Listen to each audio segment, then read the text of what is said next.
The galaxy was silent when the face of the Kareth Empress appeared on every channel. Her golden crown glowed under the lights of her throne room, and her cold yellow eyes looked straight into the cameras. Us. Her voice was smooth, but every word was like a blade.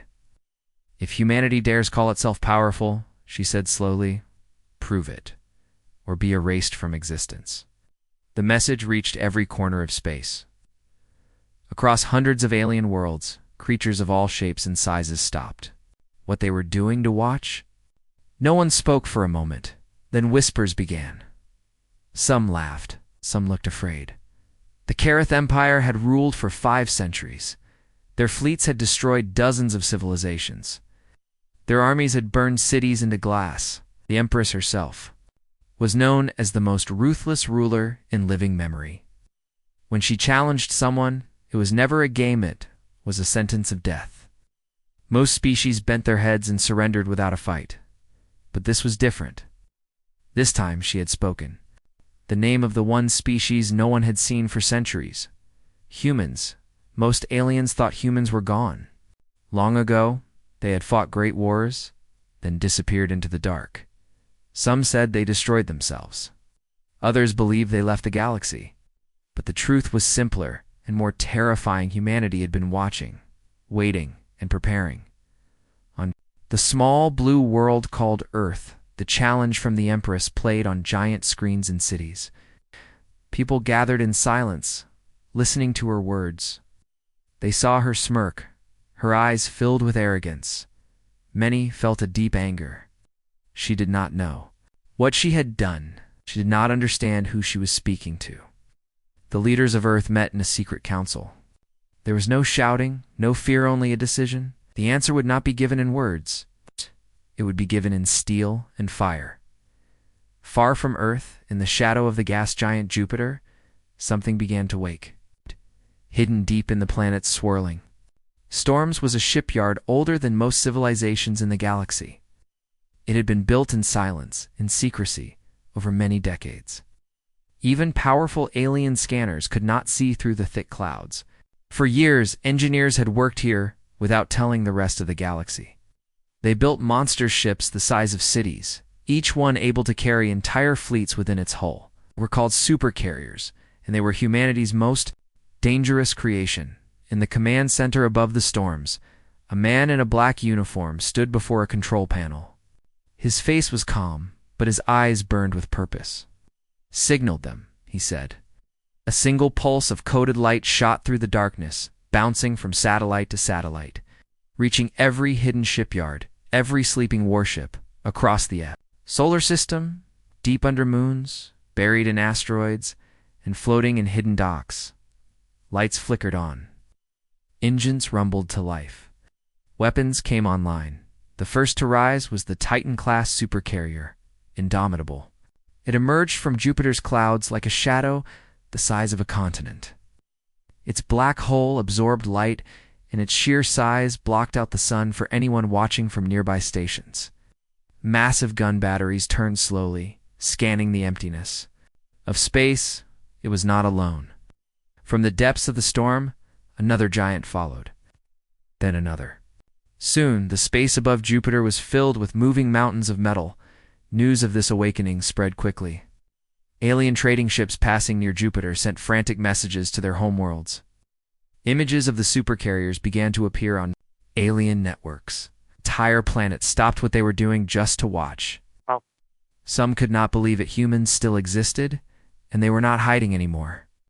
Others trembled, remembering old stories of human wars in the Kareth capital. The Empress watched the images with a small smile. She leaned back in her throne, unconcerned. "Big ships," she said to her generals, "but nothing we cannot break." Her advisors agreed, but deep inside, some of them felt unease. The humans had not sent a message. They had not made a speech, or simply moving. That kind of silence was more frightening than any threat. On Earth, the skies were filled with departing ships. Families gathered in streets watching massive transports carrying soldiers vanish into the clouds. There were no cheers, only quiet determination. Everyone understood what this meant. This was not a war for survival. This was an answer. Oh. Humanity was not rising because it was desperate. Humanity was rising because someone had dared to challenge them. The fleet above Jupiter grew larger every hour. 100 supercarriers, then 200, then 500.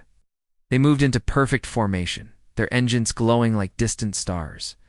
Small escort ships swarmed around them, destroyers, cruisers, and stealth frigates, all ready for the coming storm. Each carrier was a fortress, with armor meters thick and weapons capable of tearing apart entire fleets. Inside the Indomitable, the crew prepared in silence.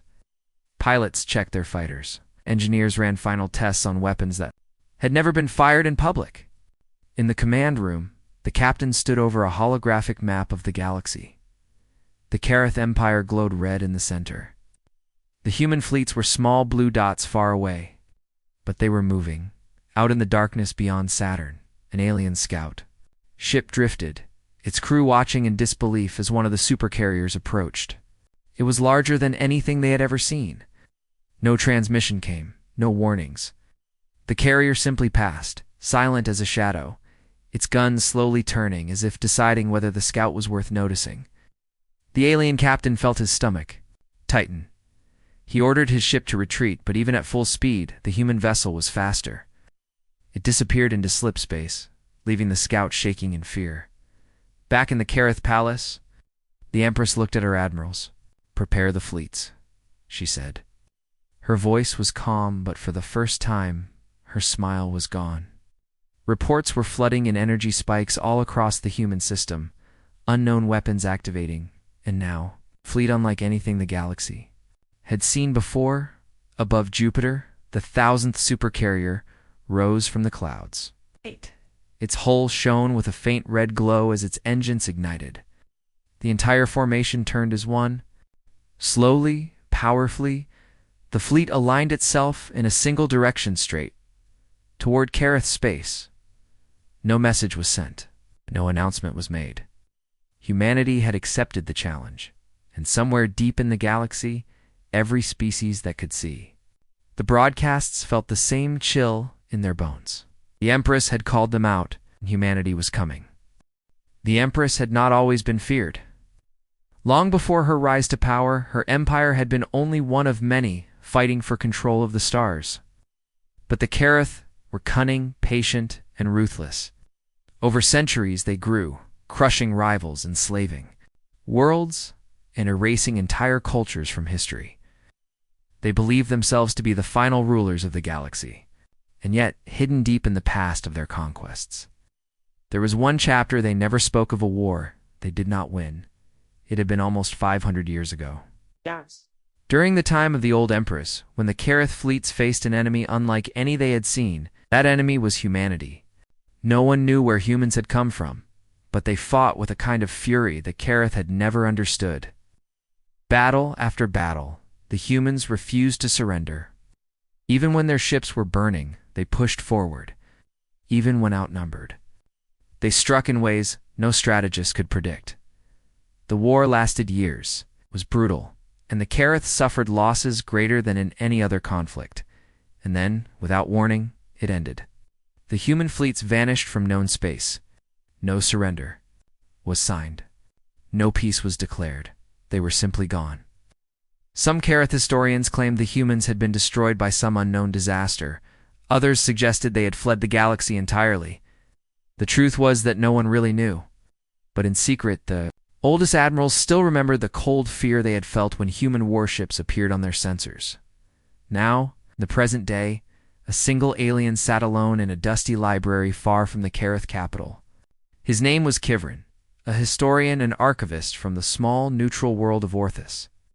He was a thin, gray-skinned being with long fingers and tired eyes. He had been researching the old wars for decades, following whispers and fragments of data that most had long forgotten. And the deeper he looked, the more certain he became. The humans had not died. They had not left. It simply hidden. Kivrin found records of strange signals near the Sol system, signals that had no known source. He found trade reports from smugglers who claimed to have seen enormous shadows moving in the clouds of Jupiter. He even uncovered intercepted transmissions between unknown ships in the asteroid. melt messages in a language long thought extinct. Each clue added weight to his theory. Humanity was waiting for something. And now, with the Empress's challenge, that wait was over. He tried to warn the Kareth High Council. His messages were ignored. When he finally secured an audience with one of the Empress's advisors, the meeting lasted less than 2 minutes. The advisor laughed at him. "Old myths," he said. "Your humans are ghosts, scholar. They cannot answer a challenge, they do not exist." But even as the advisor spoke, reports began to trickle in from merchant fleets near human space. Strange energy readings, massive gravitational disturbances in the outer planets, faint signals that matched no known technology, and then, the most worrying of all, silence. Merchant ships that entered the outer Sol system stopped sending reports. Entirely. On a quiet trading station near the edge of Kareth territory, a group of alien traders sat huddled around a small holoscreen. The image showed something emerging from the storms of Jupiter. It was colossal, dwarfing every ship they had ever seen. Its surface was dark and smooth, broken only by the glint of massive gun turrets. The image was grainy but clear enough to see the emblem painted across its side, a stylized image of a blue and white sphere. Earth. When the transmission ended, no one in the room spoke. They all knew what it meant. The humans were back, and they were building something huge back. In the Kareth Palace, the Empress stood before her throne, gazing out at the great city beyond her window. Lights from millions of towers shimmered under the glow of the twin moons. She thought about the challenge she had sent. It had been meant as a public display of strength, a way to remind the galaxy who ruled it. She had not expected any reply, but now there was movement. She could feel it. Something was coming. Her generals reassured her. They spoke of the size of their fleets, the strength of their weapons, the loyalty of their armies. The Kareth Empire was unmatched, they said. Deep inside, the Empress remembered the stories she had been told as a child, the ones about the Terran War. She had been taught that it was ancient history, that the humans were gone forever. And yet part of her wondered what if the stories were wrong. Far away, on the neutral world of Orthus, Kivrin packed his belongings.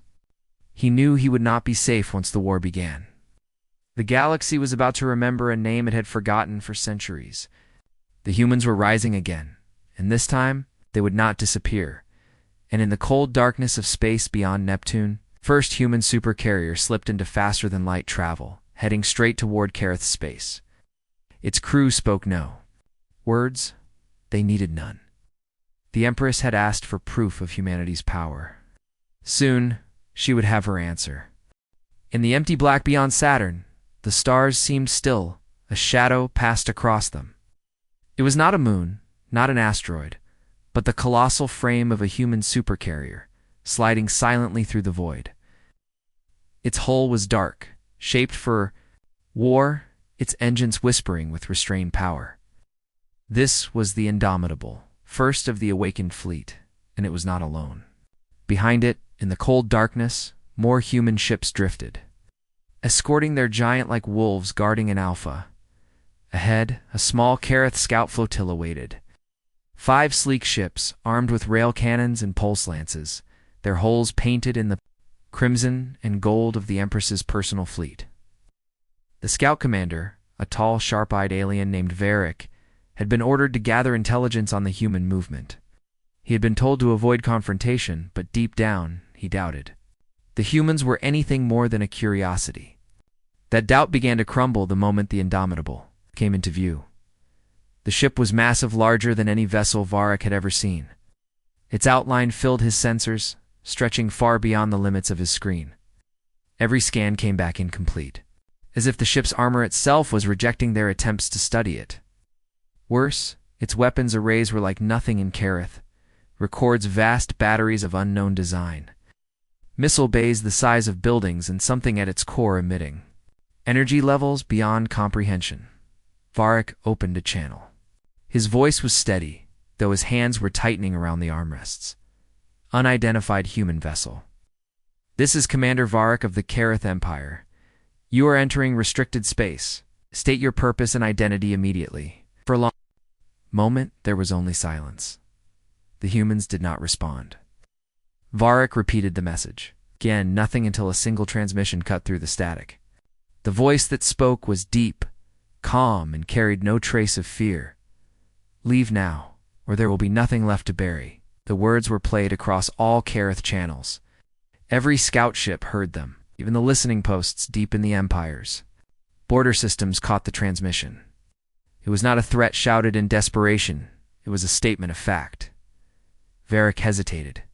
He could retreat, as ordered in case of overwhelming force. But his pride was stronger than his caution. "Prepare. Weapons," he ordered. "Let's see what their ship can." He never finished the sentence. The Indomitable moved. Not slowly like the heavy bulk of a normal battleship, but with impossible acceleration for its size. In seconds, it closed the distance. It's massive. Shadow swallowing the Kareth scouts. Alarms filled Varric's bridge as targeting systems detected hundreds of weapons locking on simultaneously. His crew panicked, shouting for orders. Then, just as suddenly as it had appeared, the Indomitable shifted into slipspace. The black void swallowed it, leaving only the echo of its jump drive behind. It had not fired a single shot. It had not needed to. When the scout flotilla finally regained control, the crew realized the human ship had been heading not toward empty space, but directly toward the Kareth Empire's heart systems. The coordinates matched only one known destination, the sector containing the capital world itself, in the Kareth capital. The Empress received the report within minutes. She listened. To Varric's shaky voice described the encounter, the size of the human ship, the unnatural silence, and the chilling message. Her generals dismissed it as human posturing, but the Empress said nothing. In deep space, the Indomitable was not alone anymore. Hundreds of other supercarriers were now in motion, their slipspace trails forming a vast and invisible web across. The stars. Each one carried enough firepower to reduce a world to dust. Each one carried orders not to negotiate, not to threaten, but to answer the challenge given to them. Across neutral systems, alien merchant fleets picked up fragments of human transmissions, short bursts of coordinates, encrypted orders, and a single recurring phrase: Operation Iron Tide. No one knew what it meant. But the galaxy was beginning to understand one thing. The Empress had thrown her challenge into the dark. Now the dark was answering back. From the far edges of the solar system to the deepest craters of Earth's moon, the call had gone out. It was not a sound, not a speech, but a coded Pulse 1 signal that only a handful of people and machines in the galaxy could understand. And everywhere it reached, the response was the same. Wake up. In the asteroid belt, shadows moved. Looked like lifeless rocks split open, revealing hidden hangars carved into their cores. Inside, enormous hulls shimmered under repair lights. Crew members in black uniforms rushed through narrow walkways, checking systems that had been dormant for decades. The rumble of engines shook the rock itself as supercarriers pushed their way into open space, their armor gleaming with the cold shine of war-forged metal. On the far side of Europa, the ice cracked not from tectonic forces, but from something, breaking through it from below. A massive dock had been buried under the moon's frozen surface, its doors opening to release a carrier the size of a mountain. It rose slowly, the white frost melting into clouds as its reactors came online. The humans called it the Resolute. From hidden shipyards orbiting small, nameless moons came others: the Vigilant, the Aegis, the Goliath. Each one moved with precision, joining escort fleets that were already in formation. Destroyers, cruisers, stealth frigates swarmed around them like armored insects protecting a colossal queen. The gathering was not chaotic, it was orchestrated. Every launch time, every jump route, every formation shift had been planned decades ago. The 1,000 ships were not just a fleet, they were a single machine, a war engine built in secret for one purpose. Alone, in the command station above Mars, Admiral Kalen watched the holomap expand with new blue icons. His face was stern, but a trace of satisfaction touched his eyes. Formation Iron Delta confirmed, an officer reported. Kalen nodded slowly. Good. Keep them moving. The Empress will see them coming, And that's exactly what I want. Alien empires were already reacting. Civilian traffic leaving Kareth-controlled sectors spiked as transport ships packed with refugees fled toward neutral zones. Pirate groups vanished into deep space, unwilling to risk crossing a fleet of that size. Even the great trade guilds, who normally ignored politics, began issuing evacuation orders to their stations. Everyone could feel the change in the air from orbit above Jupiter. The view was breathtaking and terrifying all at once. Hundreds of supercarriers floated in perfect alignment, each one dwarfing the largest alien dreadnoughts, the gas giants. Swirling storms reflected off their black holes, making them look like shadows cut out of space itself. On the bridge of the Indomitable, Captain Rourke stood before his crew.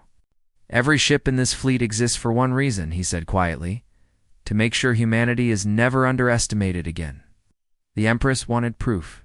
We'll give it to her." Slowly, the fleet began to turn.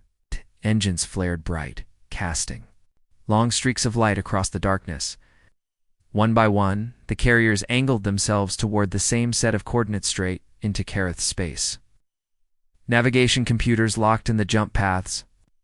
Weapon systems began to hum as power flowed into the main batteries above the Kareth capital in her palace of glass and gold. The Empress sat in her private chamber, sipping a dark wine. A general entered, bowing deeply.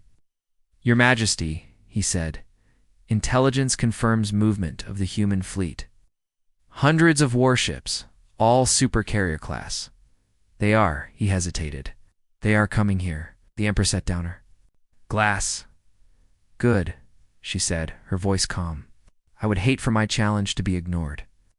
But she did not notice the brief flicker of fear in her general's eyes.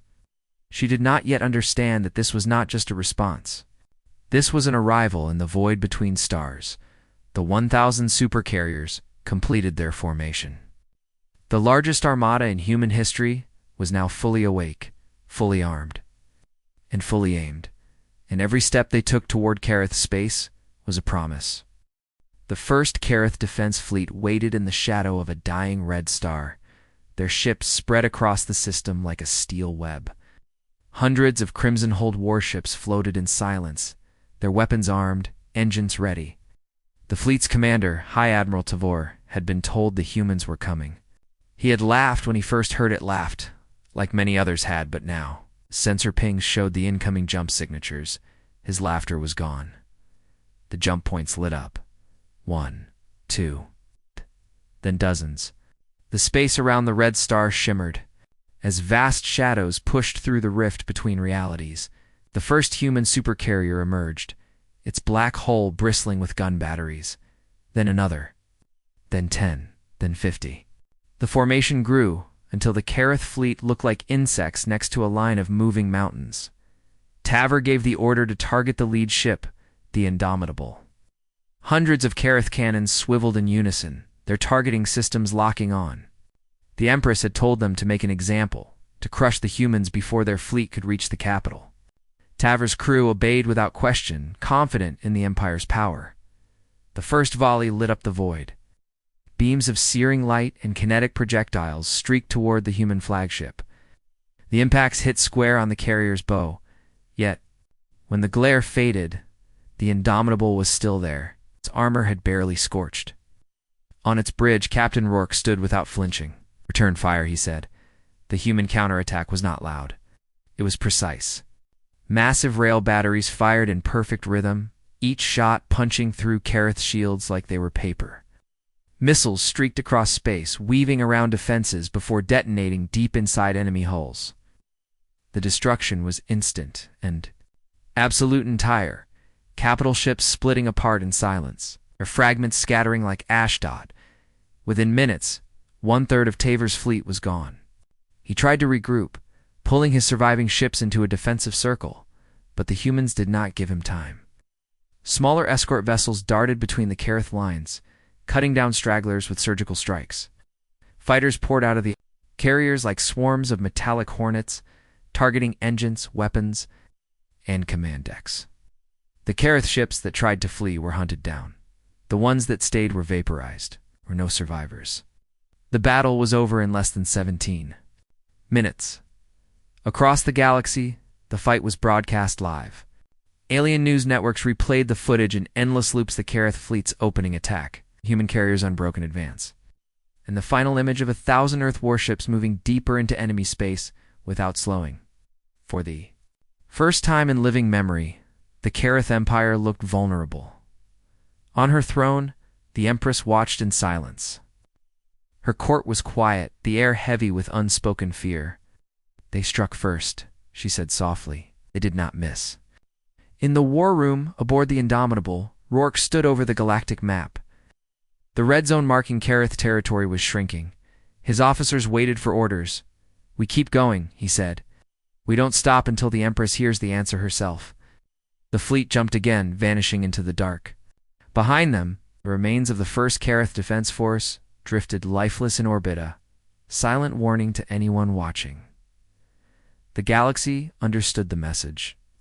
The humans were not just here to fight. They were here to finish what had been started. Centuries ago, the Empress's palace was a fortress of glass and gold, its towers rising above the great city like spears pointed at the stars. From her throne, she could see the twin moons hanging in the sky and the endless expanse of her capital world stretching out below. Normally, she found this view coming a reminder of her unshakable rule. But this day, the horizon was dotted. With fire rat reports had been coming in for days. System after system along the border had fallen silent.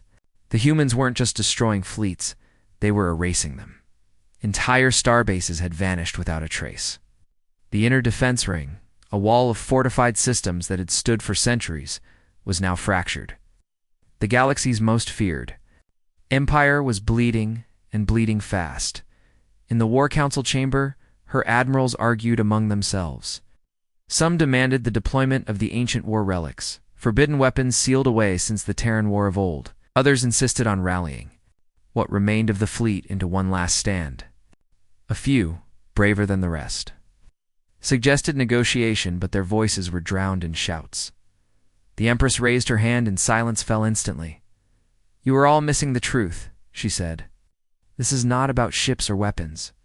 This is about fear. Right now, the humans are spreading it faster than we can stop them." Her words were calm, but her eyes betrayed the faintest flicker of unease. Far away, the human fleet pressed forward. The Indomitable led the way, flanked by hundreds of supercarriers. Their advance was relentless, their jump intervals perfectly timed, their coordination absolute. They struck with surgical precision, bypassing heavily defended worlds to hit shipyards, fuel depots, and command centers. Every attack cut deeper into Careth territory, leaving the Empire scrambling to respond. On one captured Careth outpost, human engineers deployed a weapon that had not been seen in centuries of planetary shieldbreaker. Its impact lit the sky like a second sun, tearing apart the energy dome that had protected the world for generations. Hours later, the world's capital surrendered without a single ground battle. The galaxy watched. The tides began to turn. Neutral empires, once fearful of Careth power, now opened secret channels to the humans. Some offered intelligence, others pledged fleets. Old enemies of the Careth saw their chance and struck at weakened borders. The empire that had ruled through fear now found itself surrounded by it, in her private chamber. The Empress stood alone, looking out at the city lights. She thought of the old stories of the Terran War, and the way it had ended, without explanation. She thought of the human eyes described in those ancient records, cold, focused, and without mercy. She had believed those stories were exaggerated. She no longer did. A message arrived from deep space. It was short, sent in clear, unencrypted Terran standards so there could be no misunderstanding. "Your challenge ends now." She read it twice. Then she ordered her flagship prepared. If the humans were coming for her throne, she would meet them there. But deep inside, she wondered if this was a fight she could win her, if she had already lost the moment she spoke their name. The Empress's flagship, the Eternal Crown, drifted in the void like a predator waiting to strike. Its hull shimmered with layered shields, its spires bristling with weapons capable of burning continents. Around it, hundreds of Careth warships formed a defensive ring. Every vessel was armed, primed, and waiting. But the human fleet did not appear where the Careth expected. Instead, reports began flooding in from systems far beyond the trap's location. Shipyards destroyed, supply lines severed, communications relays hacked and broadcasting strange, looping human signals. It was as if the Terrans were everywhere at once. The Empress slammed her gauntleted fist against the arm of her throne. "They mock us," she said. Her voice echoed in the chamber. "They strike like ghosts, unseen, until the blade is at our throat." Her advisors scrambled to explain the human tactics. "They're using something different," Admiral Corrin said, his scales pale with tension. "Not just stealth. Their ships are making jumps far faster than physics should allow."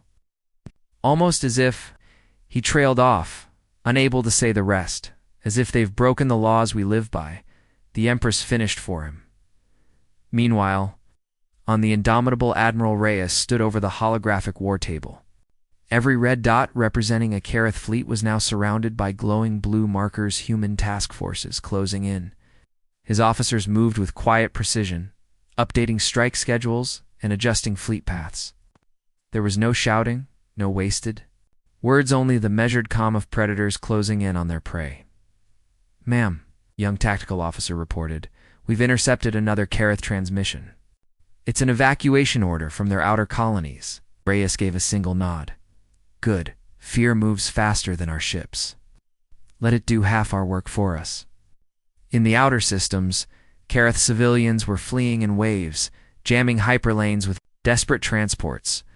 Planetary governors sent pleas for reinforcements, but none came. The Empire's great fleets were tied down, trying to defend too many targets at once, while the human supercarriers moved like a blade through flesh. Finally, the Empress ordered her trap sprung. The Eternal Crown and its escort fleet jumped toward what intelligence claimed was a Terran staging point. Space tore open, and the Careth ships emerged only to find empty void. No humans, no carriers, just silence. Then the stars lit up. Terran fleet emerged from hyperspace directly behind the Careth armada, weapons already primed. Thousands of missile signatures filled the sensors. In less than a heartbeat, the void became a storm of fire. On her bridge, the Empress watched as her ships were torn apart before they could even bring their weapons to bear. Her comms officers screamed out loss reports. Shield collapses. Reactor breaches. Entire formations erased in seconds. Through the chaos, one calm. Human voice came over an open channel. "You should have stayed silent." The Empress froze. It was not anger she felt in that moment. It was the cold, heavy certainty that the war was already lost, and all that remained was the final blow. The battlefield was silent now, except for the drifting wreckage of the once mighty Careth armada.